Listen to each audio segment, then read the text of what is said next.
મધ્યપ્રદેશની રાજધાની ભોપાલમાં આવકવેરા વિભાગે મોટી કાર્યવાહી હાથ ધરી છે. અહીં આરટીના દરોડામાં 52 કિલો સોનું અને 9.86 કરોડ રૂપિયાની રોકડ મળી આવી હતી. આ જથ્થો જંગલમાં પાર્ક કરેલી કારમાંથી મળી આવ્યો હતો.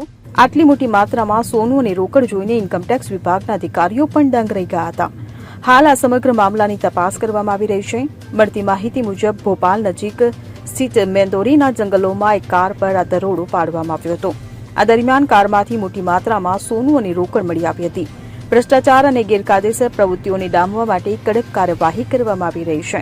જે સંદર્ભે આવકવેરા વિભાગની ટીમે દરોડો પાડી કાર્યવાહી હાથ ધરી હતી. પોલીસ કમિશનરના જણાવ્યા અનુસાર ઇનોવા કારમાંથી કુલ ₹9.86 કરોડની રોકડ મળી હતી.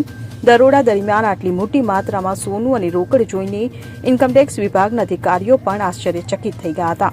અધિકારીઓનું કહેવું છે કે મેંદોરીના જંગલોમાં જપ્ત કરાયેલી કારમાંથી 52 કિલો સોના ઉપરાંત લગભગ 9 કરોડ રૂપિયા રોકડા મળી આવ્યા છે, જેને વિભાગે પોતાની કસ્ટડીમાં લઈ લીધા છે. Bureau report CN24 news.